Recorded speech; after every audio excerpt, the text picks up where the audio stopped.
ជំរាបសួរបងប្អូនទាំងគ្នាឥឡូវនេះជាងជាតិទទួលបានម៉ូតូមួយគ្រឿងពីមួយដែលគាត់ជិះមកគាត់ប្រាប់ថាម៉ូតូគាត់នឹងមានបញ្ហាលាន់ហើយវាអត់អូសទៅមុខវាមិនដឹងជាមូលហេតុអីវាលាន់ដូចដែកអញ្ចឹងខ្ញុំថាអត់អីទេចាខ្ញុំជួយឆែកមើលឲ្យឥឡូវនេះមើលទៅថាគាត់ប្រាប់រៀបរាប់ទៀតថាម៉ូតូគាត់ហ្នឹង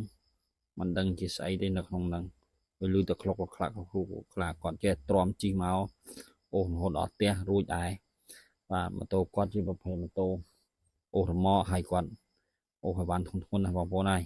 ឥឡូវយើងមកស្ដាប់ទាំងអស់គ្នាច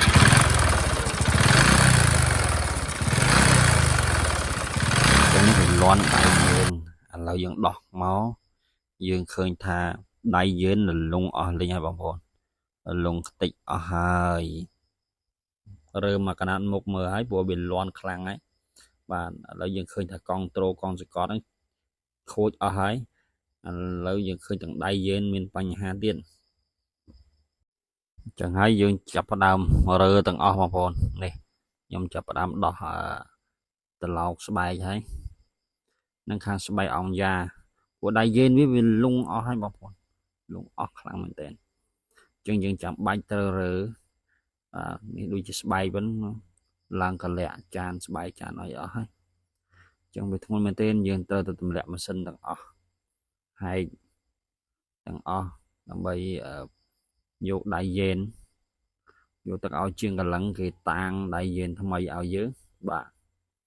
ដាក់ដៃយេនថ្មីឲ្យដើម្បីយើងអាច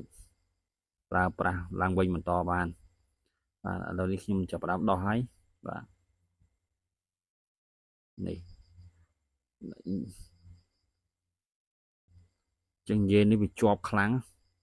ដោយសារវាអត់មានប្រេងវាស៊ីប្រេងអស់ទៀតហើយឥឡូវនេះខ្ញុំដល់វគ្គដែលយើងត្រូវសម្អាត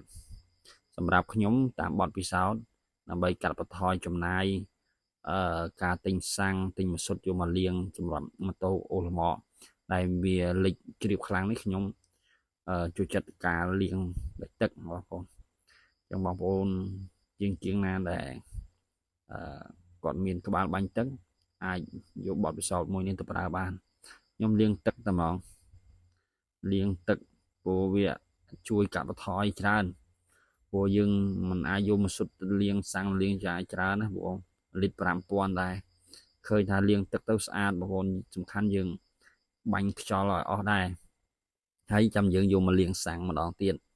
ការលាងសាំងនេះក៏យើងគ្រាន់តែលាងដើម្បីកាត់ទឹកលាងដើម្បីកាត់ទឹកកុំឲ្យទឹកវានៅមានដក់តាមកន្លែងណាមួយទៅសាំងយើងចូលទៅយើងបាញ់ទៅវាហាស្ងួតបាទអញ្ចឹងយើងបាញ់សម្អាតវាទៅឃើញថាវាស្អាតមែនទែនព្រោះកម្លាំងទឹកវាអត់ដូចកម្លាំងជក់យើងសកត់ទេបាទកម្លាំងទឹកវាអត់ដូចកម្លាំងជក់យើងសកត់ទេយើងបាញ់អញ្ចឹងទៅវាជ្រះអស់ហ្មងដីអីបាទតែកាន់ស្នឹមយូរវាជាប់អស់លេះអស់អញ្ចឹងធ្វើឲ្យសាច់កាទាយើងស្អាតហើយយើងស្រួលរៀបទៅវាអត់សូវជា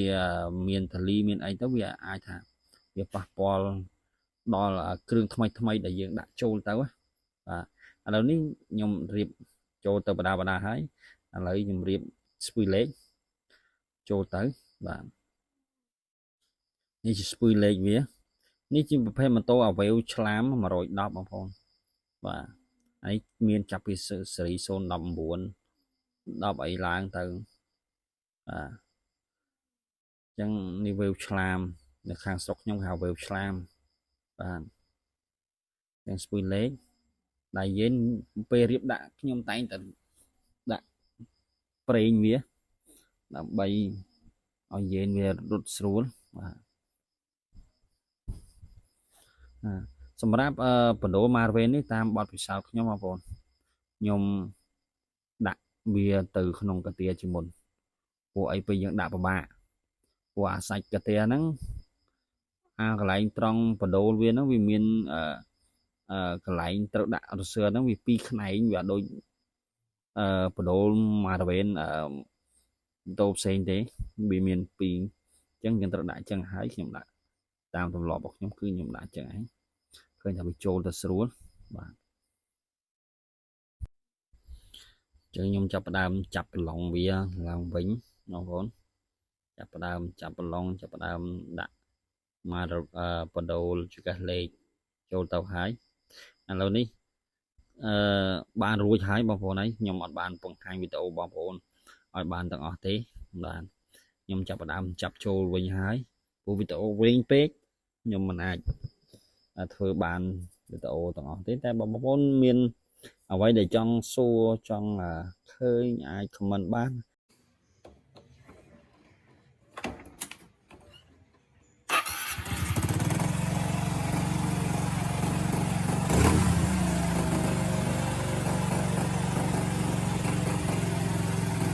ចឹងម៉ូតូយើងរៀបឃើញថាឆេះបានជោគជ័យហើយសំឡេងវាក៏ឡើងណែនហាប់មកវិញដែរព្រោះយើងបានជួសជុលអស់ហើយមិនថាក្បាលកន្លះមិនថាដៃយេនមិនថាស្បែកបិទឡើងវិញបាទចឹងវាឡើងហាប់វិញហើយវាក៏ដំណើរការស្រួលដែរចឹងអរគុណសម្រាប់បងប្អូនដែលបានតាមវីដេអូជំនឿជាតិ